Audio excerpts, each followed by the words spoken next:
Hello. Hello. I had the cover down on the camera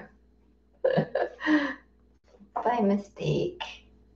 Hi, Carolyn, Patty, Kathy, Monty, and some other folks that aren't on the chat. Good to see you here. Yeah, 7:30. Wow. All right. So welcome, folks.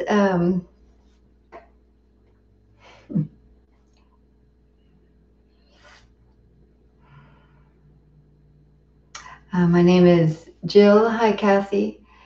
And I'm one of the Dharma teachers with True North Insight. We teach Vipassana, Insight meditation in Canada, and some of the True North Insight teachers teach elsewhere as well, which is great. And right now we teach here. And I think most, maybe, I don't know, I can't speak for all the teachers, also support people individually in the practice, by phone or video at this time. And we're also doing, have some sitting groups. And also we have particular sitting groups like Black, Indigenous, People of Color sitting group, and LGBT, or it's called Queer Sangha sitting group, that you can check out on the True North Insight page. And also I put the link down below for a retreat that's coming up, a fundraiser for True North Insight with Joseph Goldstein.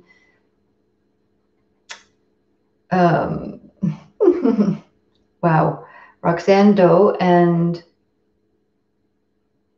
oh my goodness, I just had a total mind blank.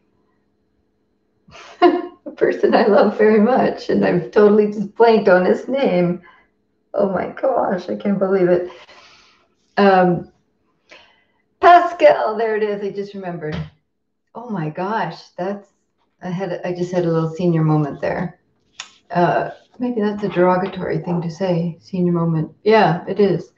So I just had a moment of forgetting is more accurate. Yes, thanks, Coral. I got it.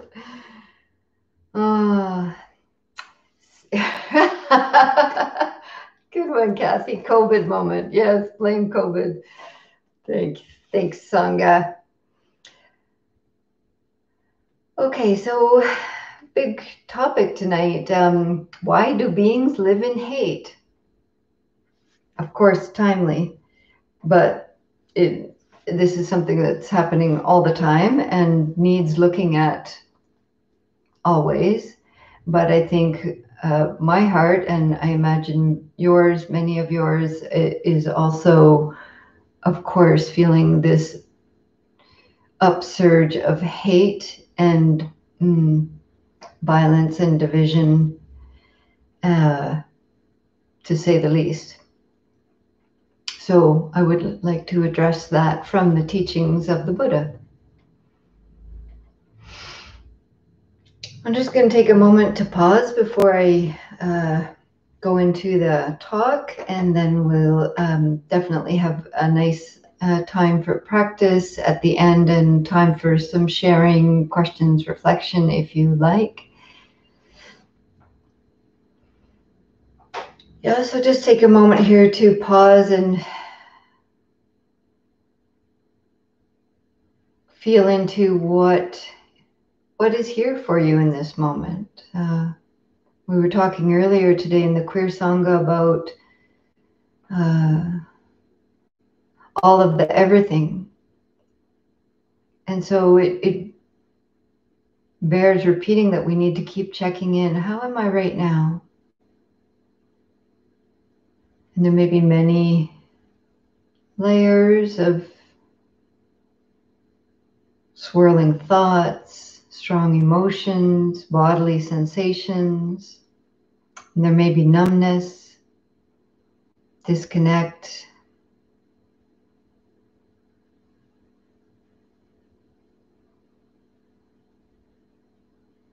And there may be anger, grief. There may be hatred here for you tonight. And try not to push that away or judge it. Just let yourself know what's here.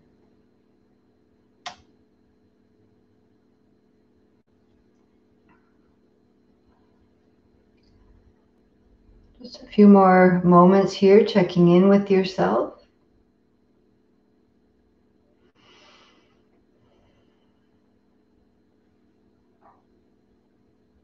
And then let's bring our intention to our practice.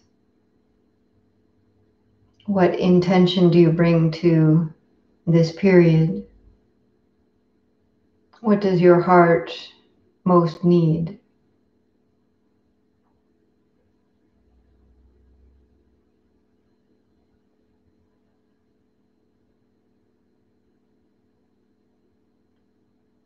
And if that intention feels like it's landing in a place in your body for you right now, you could kind of give a touch there if it's helpful. Might be your belly or your heart, or holding your face, feeling the feet on the ground.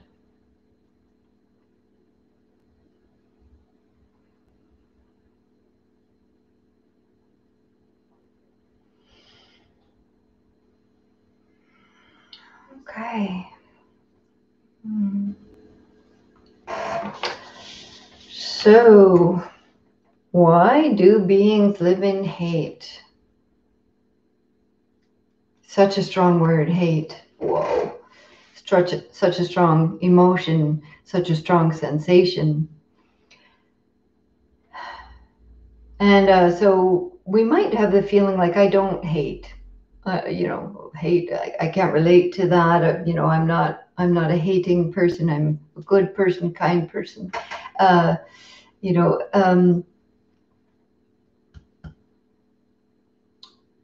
Maybe give yourself permission to just see that there's a possibility that there is some latent hatred here that is sometimes stoked, and some of us may clearly identify with it. Oh yeah, I can totally touch hate within this being, and it may be really stirred up for you at this time or not. So I was listening to a talk by a wonderful Dharma teacher who is a teacher of teachers, and Christopher Titmuss, and he said that what is currently happening with racially motivated murder, with the ecological ravaging of the planet, with greed, consumption. So what is currently happening is an expression of the crisis, he said. It is not the crisis. This really stood out for me. What's currently happening, sure, it is a crisis. It feels like a crisis, but he's like, look a little more, dig a little more. This is an expression of the crisis. So true. It's the manifestation of the real crisis, the crisis of our separation from each other, the crisis of our greed, the crisis of our delusion, and the crisis of our aversion, which becomes hatred. This is the real, may not be what Christopher meant, but that it really stood out for me. So maybe I'll just put that there if it resonates for anybody. So what is currently happening, he said, is an expression of the crisis. it is not the crisis. Of course, we can also say it is a crisis, but it's just really looking deeply here at the root. Christopher Titmuss is his name. Okay.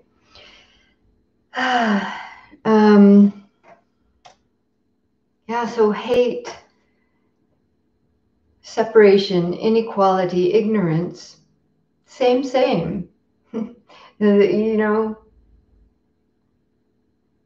Such fine lines between all these things that really it's a bit of a delusion to think that we are free from hate. If we have any remnants left, as this being certainly does, if one isn't fully enlightened, liberated, free of the taints, then we all do. So I found this sutta teaching from the Buddha that I think really teaches us what questions to ask and how to keep asking. Like Christopher is saying, keep digging, look a little, look more. What's under that? What causes that? What causes that? What's under that? What gives rise to that?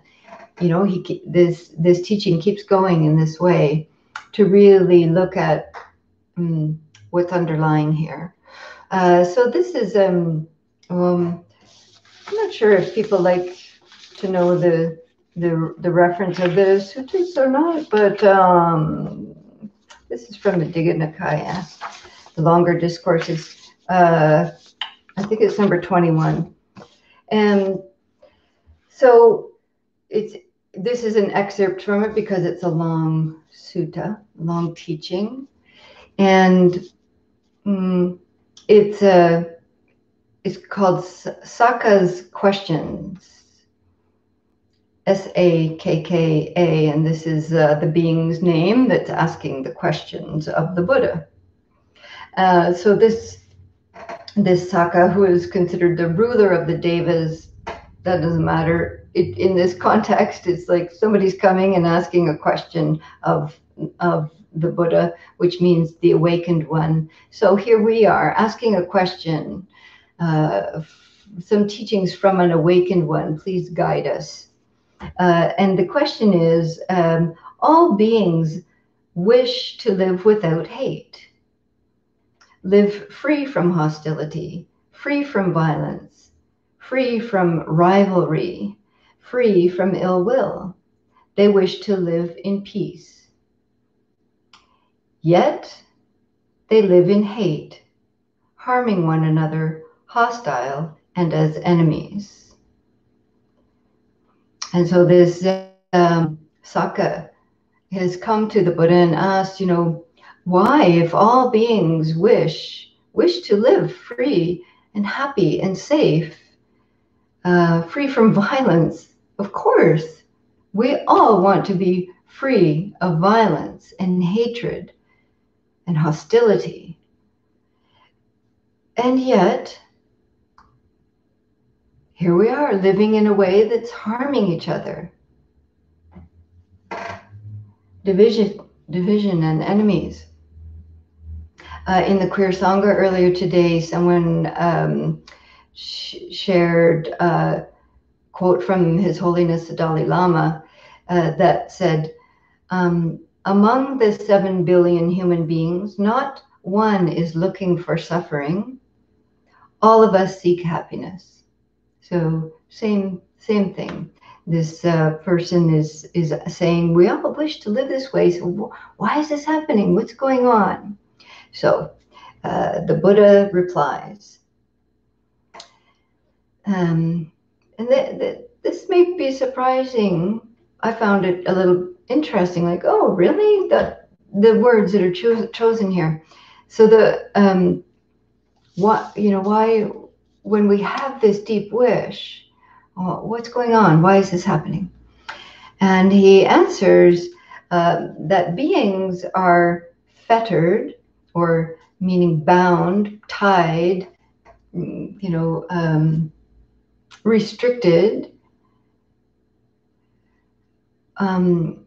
with envy and stinginess. It's a little surprising. So the question is, why, when we all wish to be in safety, and we are not living this way, why is this happening? And the Buddha says it's because we are all bound with envy and stinginess. Another translation called it miserliness. Miserliness, stinginess, same thing.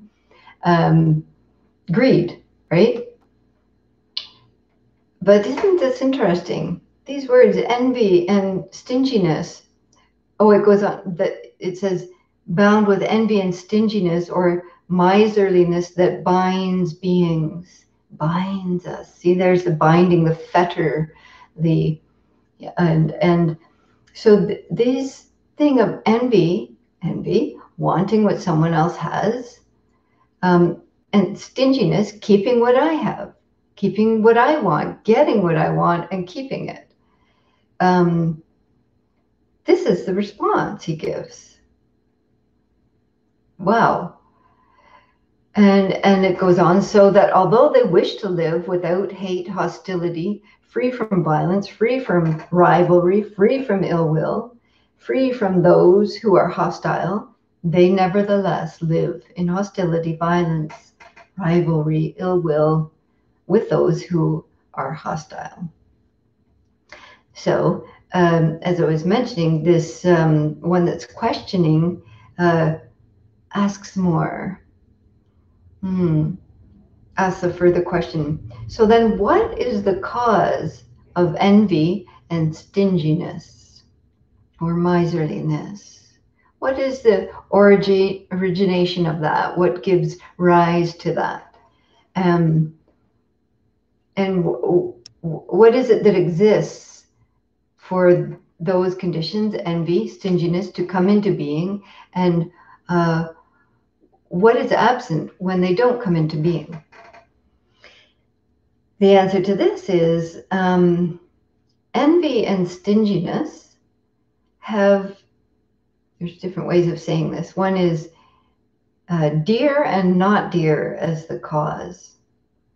This is the same as saying it arises from liking and disliking. Yeah, what's dear to me and what is not dear to me. These are the cause, right? You can see that liking this gives rise to stinginess, and not liking to wanting to get rid of what we don't want, and envying what others have. So, he goes on to flesh that out as to, that's the origin and that's the cause, is this is arising from liking and disliking. So the questioner goes on and gets to have another question.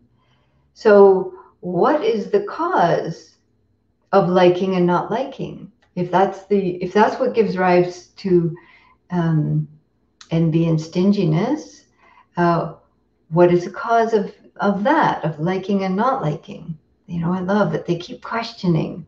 This is a really helpful practice. And the Buddha answers, dear and not dear, or you could say liking and not liking, have desire as their cause. Desire. Desire is its origination. Desire is what gives birth to these liking and disliking. Desire is what causes it to arise. When desire is present, liking and disliking will come from that. And when it's absent, it will not.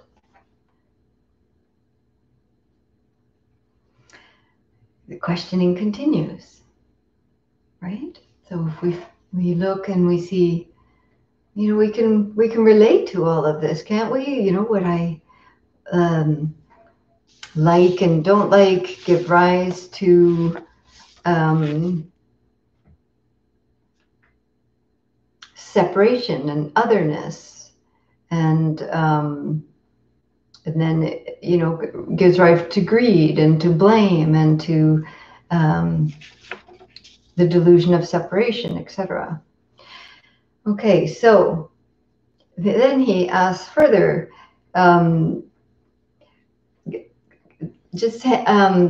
I hear that question that it's not clear. So I'm just going to go a little bit further and then kind of round back, and we'll see if it gets a little clearer. It is a bit kind of wordy, but let's just follow it through, and then I'll come back to that question again. Okay, so then what is the cause of desire, right? So we've looked under a layer and looked under another layer, looked under another layer, and the questioner is saying, okay, desire is the cause. What's the cause of desire? What gives rise to desire? And this one will seem confusing, but then it's going to go on. So the answer is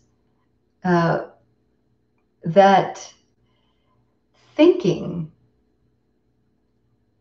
is the cause of desire. And we're like, what? Thinking? I think all the time. What's wrong with thinking? I can't stop thinking. But it's a particular kind of thinking. So just stay with me for another moment here. Okay, so this is where it gets really juicy now. We've peeled down the layers and we're getting to the juice here.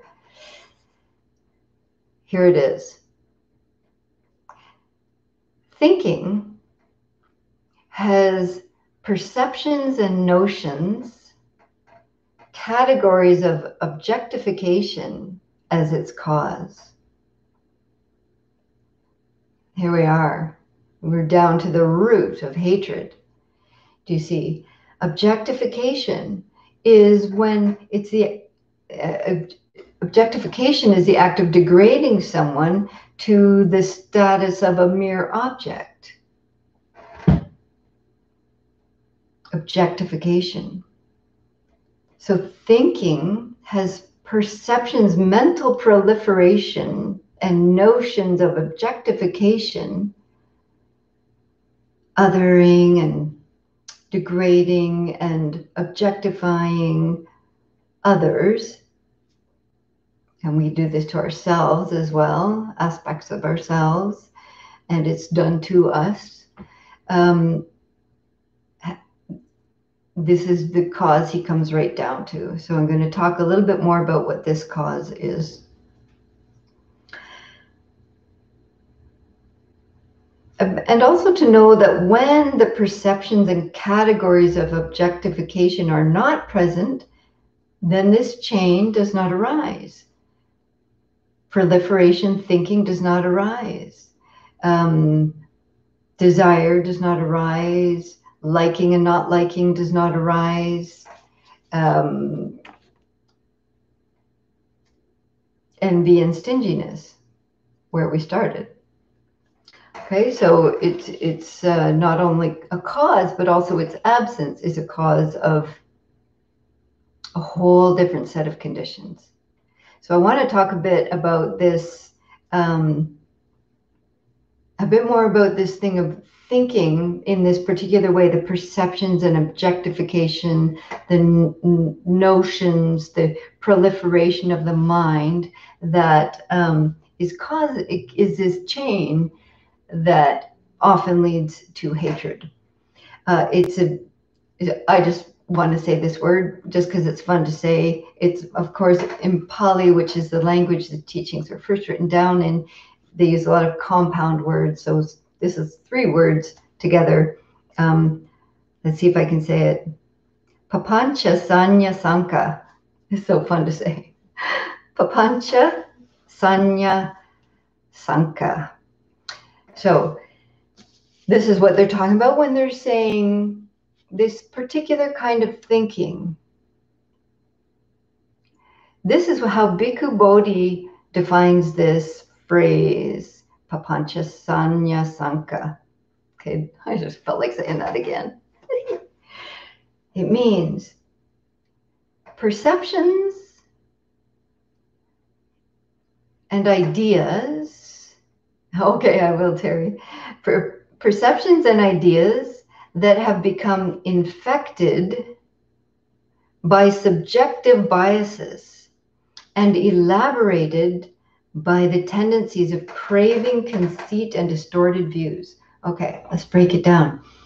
So, what's happening here? The root of this inquiry, I love this, perceptions and ideas. Like perceptions,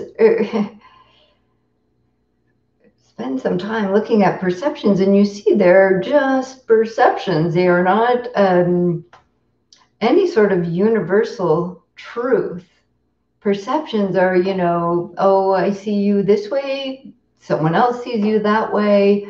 I see this group of people this way. It goes on and on. These are just our concepts and ideas filtered through our experiences and what we've been taught and our culture and our the abuse we've experienced and our communities that we live in, all the infinite factors that create our perceptions, mirage. So these perceptions and ideas have become infected.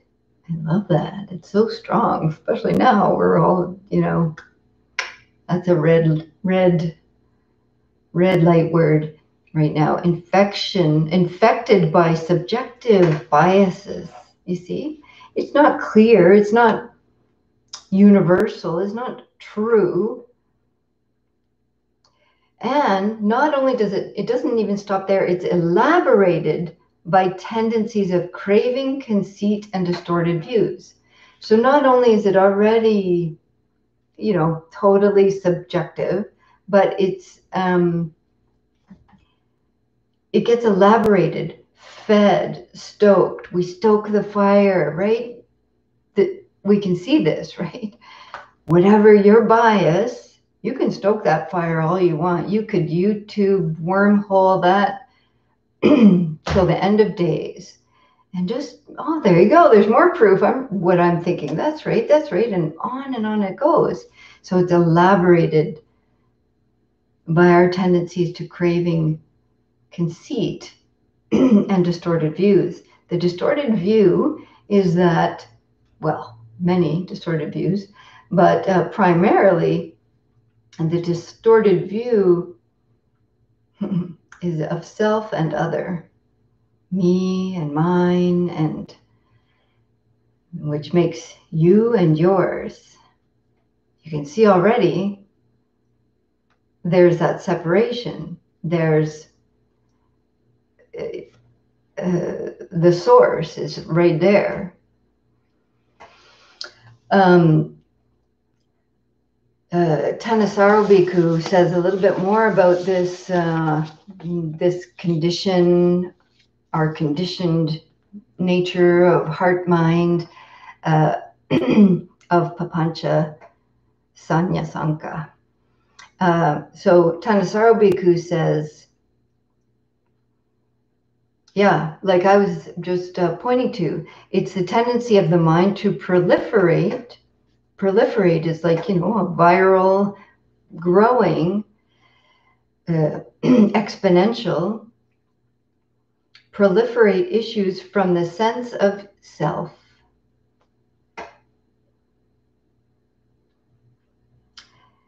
And Thanissaro Bhikkhu goes on to say, this term can be translated as self-reflexive thinking, reification, which means like making me precious, falsification, distortion, elaboration, or exaggeration. It gives rise to the inappropriate attention, the wrong view of being and not being or not being, me or not me, mine, not mine, the doer or the done to.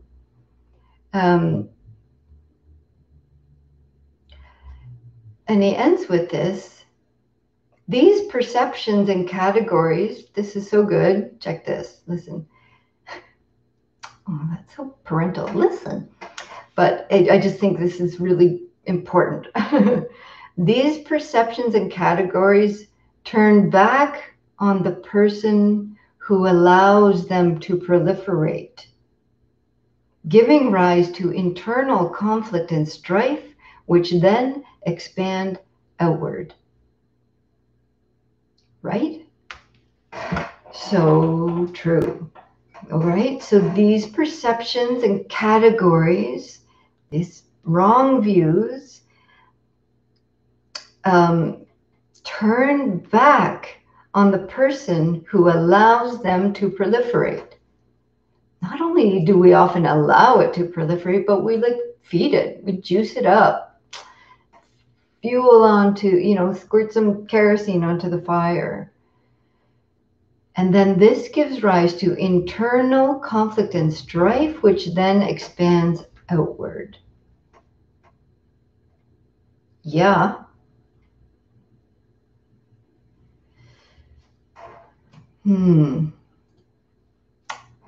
Is that gotten a little bit clearer? Please let me know which parts are clear or unclear, and I'll try to go back to it. And then I'm just going to write down the Pali word here that Terry has asked for. I can't do, Pali has a lot of accents in it, which I can't do on this keyboard. So apologies for that. So it's papancha sanya sanka. Papancha sanya sanka. Whoops, sanka is HA. There you go. Oh, so fun. So if you actually want to look up the Pali words, I think it's just me that loves doing that. Of course, I don't think it's just me that loves doing that. I've broken them into the 3 words there. Papancha, sanya, sanka.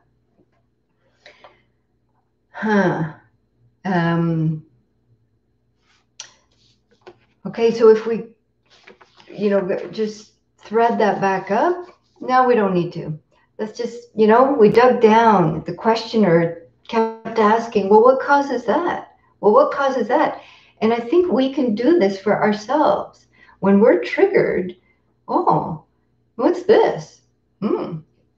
Anger? Okay. Or is it judgment or grief or sadness? Oh, what's causing that? What's the cause of that? And then keep asking, keep asking. Keep asking. And maybe if you keep asking, you might get down to self. I want or I don't want. Yeah, very deeply rooted within us, Davey, for sure. These are the fetters, the deep greed, hatred, and delusion that are the roots, root defilements that take a lot of work to uproot, but it can be done. And we are doing it. We are doing it. So isn't that something? Why do beings live in hate?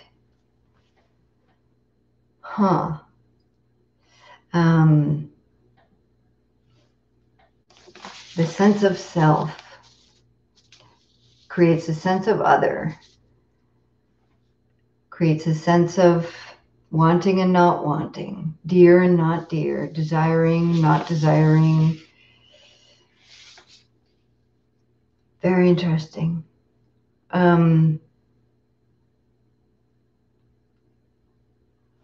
So I'm just going to put here, because it was a lot of words, as usual, by me, perceptions and ideas that have become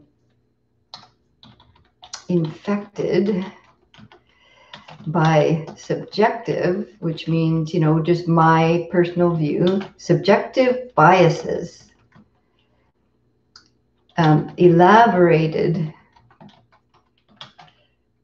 by the tendencies, as Terry is saying, these deep-rooted tendencies,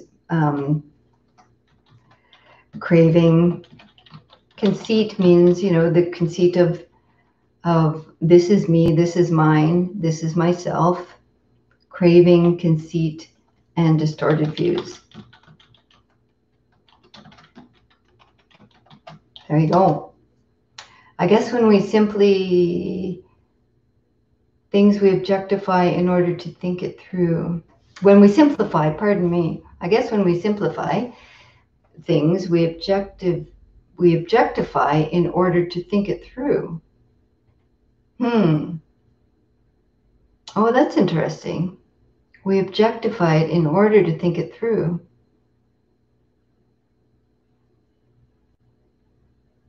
Or is it the objectifying already happening, and we're feeling into it, checking it out? Oh yeah, I do see that view is within me.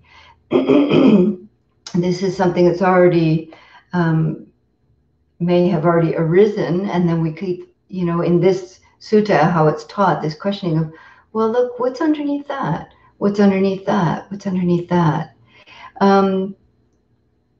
Yeah. So I definitely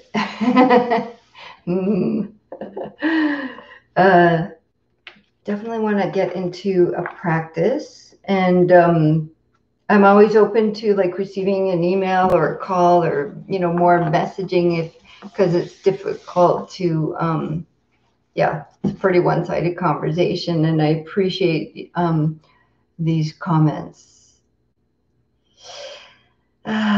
So here's a little poem before we practice together. Todd, we can approach it within ourselves with curiosity and openness. How can we approach it when we encounter it within others? Yeah.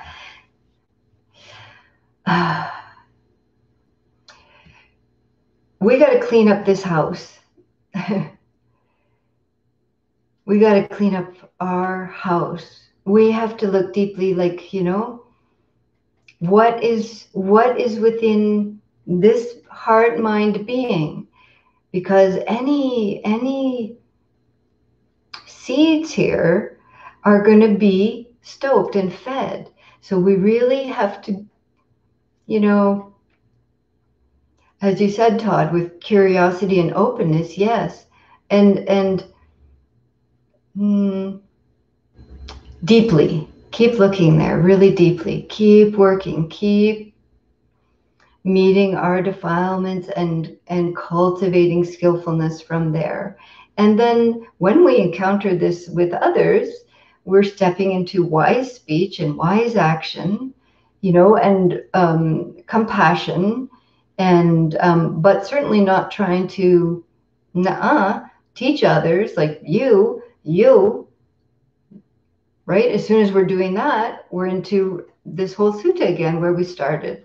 So we're called to respond, to show up from a place of honesty, compassion, wisdom, and of course, compassion is an action. We respond to suffering with wise speech. Is it the right thing to say at the right time? Is it, is it true, etc.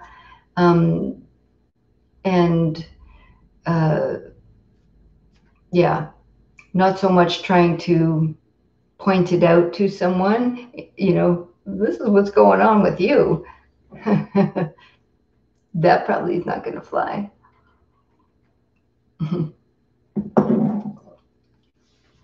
Here's a poem from Yehuda Amichai.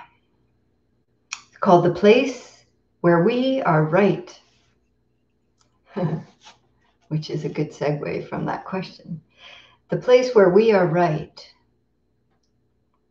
From the place where we are right, flowers will never grow in the spring. The place where we are right is hard and trampled like a yard. But doubts and loves dig up the world like a mole, a plow. And a whisper will be heard in the place where the ruined house once stood.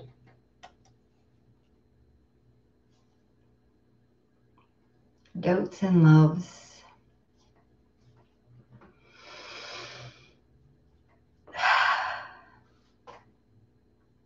Let all that go. Let all that go. Come on back in. Take any sighing breaths you need. Let your body soften, melt, widen into whatever posture you're using. Sitting or standing, reclining.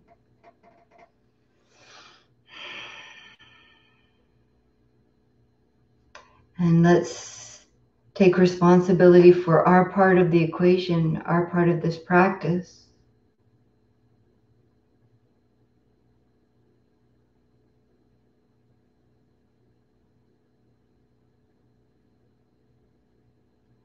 And invite some resting in your face and your eyes.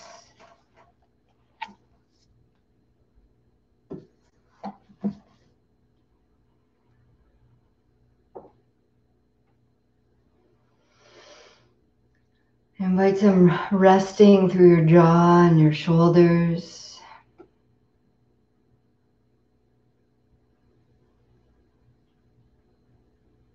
And see if it feels safe to invite some softness in the area of the heart and the belly.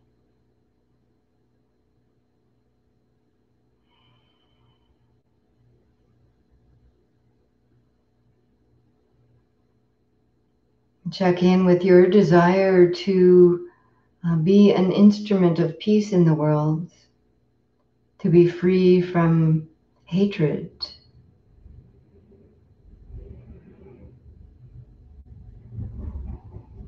Just take some time to feel into that deep intention within you. As the Dalai Lama said, that we are all, no one is looking to suffer. We are all seeking happiness.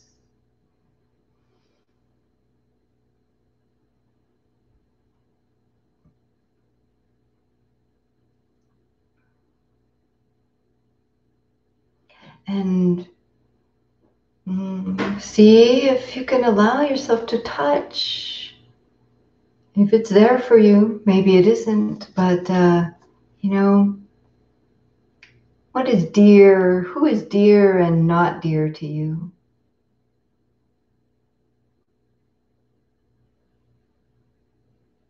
Who do you, where do you draw your lines of liking and not liking?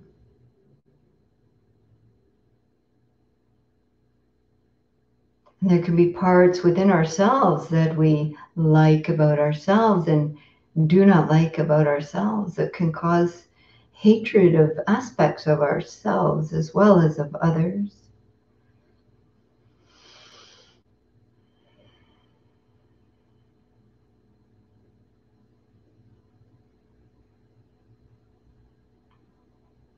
And to see that the cause of the cause of the cause of this is our perceptions, our notions, our ideas, our categories of objectifying.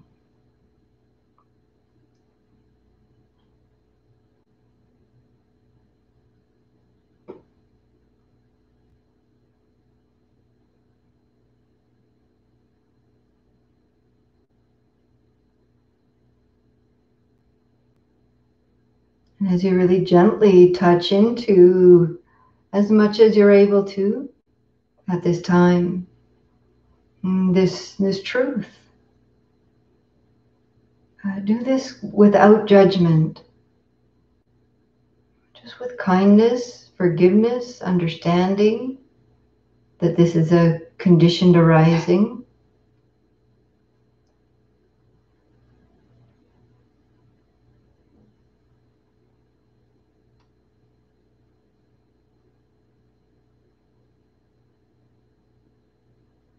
And then come back to this deep heart's wish for transformation, for safety. May there be freedom from ill will within this heart.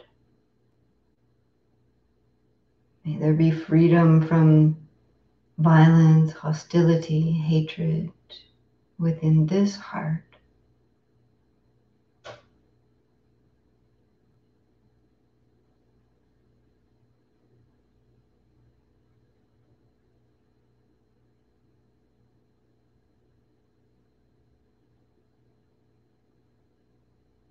May I see when I am caught in the delusion of division, the fueling of hatred.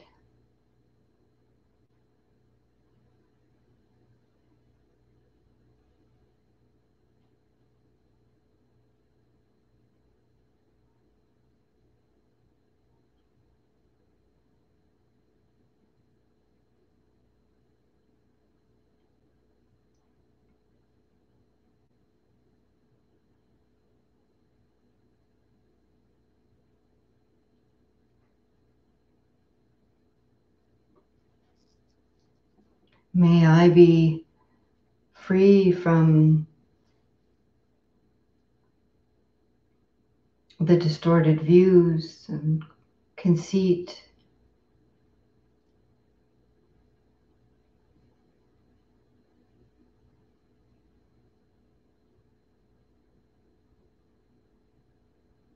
May I be free from internal conflict and strife so that it does not expand outward.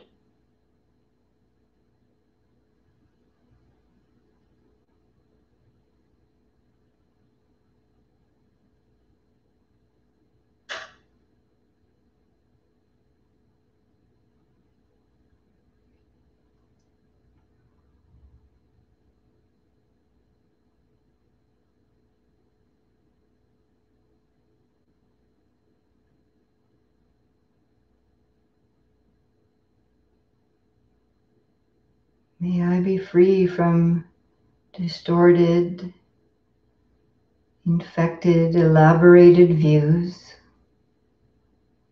that poison my heart and mind and expand outward. May my being be a harbor of safety.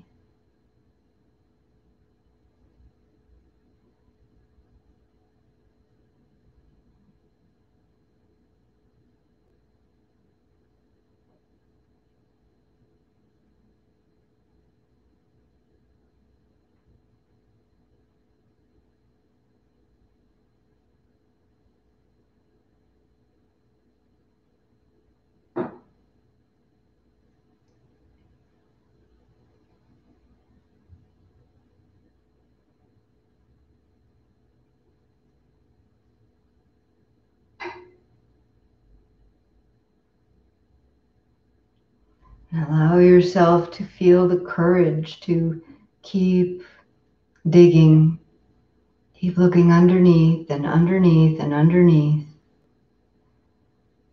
rooting out on these seeds that need to be uncovered, seen with kindness, compassion, and clarity.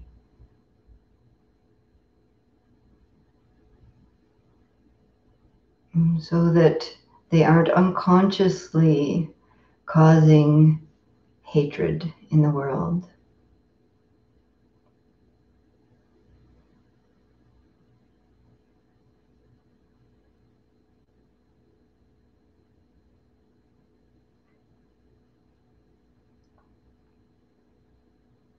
And this might be felt in the body as small contractions, maybe in the neck or the jaw, the forehead, the eyes, the hands, the belly.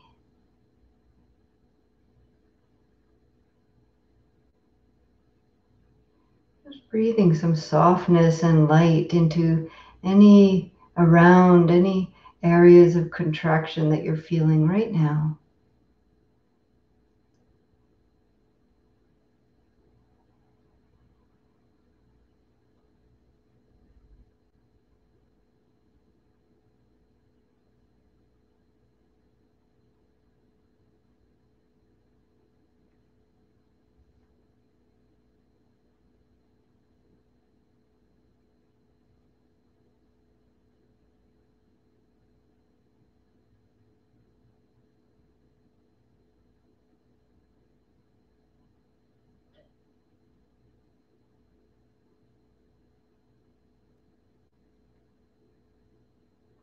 And make a commitment here and now to keep showing up, keep paying attention, keep looking deeply at our own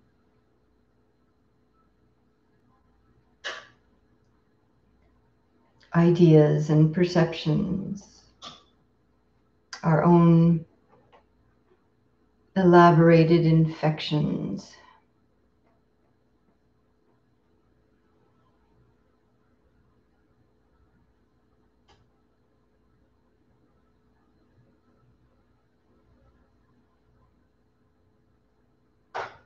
May I uproot these deluded thinking so that all beings may be free. May all beings be free from violence. May all beings live without hate. May all beings live free from hostility, from rivalry. May all beings be free from ill will.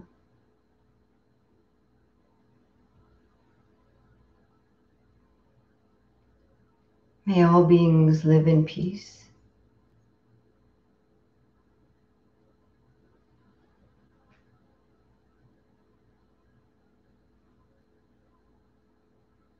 Just stay resting with your body, heart, mind awareness as you hear these three sounds. And imagine these reverberating sound like ripples, waves moving out from your heart mind, expanding outward with the skillful intentions.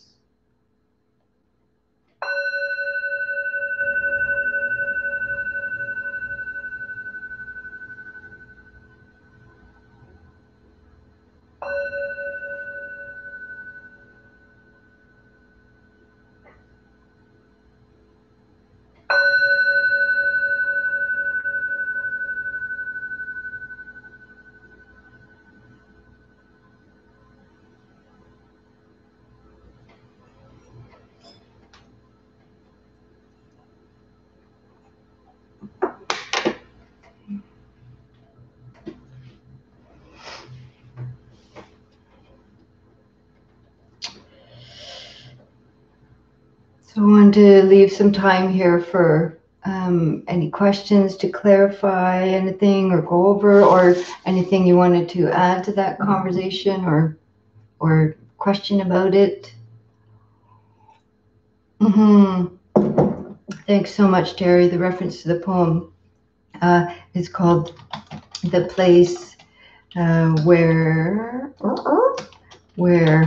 we are right" by Yehuda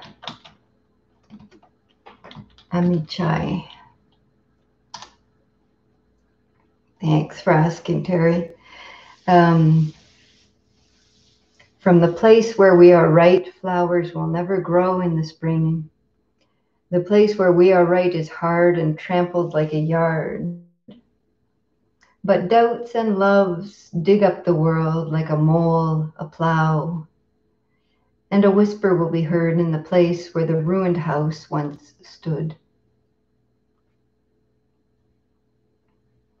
Doubts here, doubt is considered a hindrance in the Dharma teachings, but to me, in this poem, I take doubts to be you know, that questioning, like, look again, like, um, mm, uh, look more deeply, question ourselves. Well, what defilements are here that need house cleaning? Yeah. So just while we're waiting to see if any folks have a comment or a question here,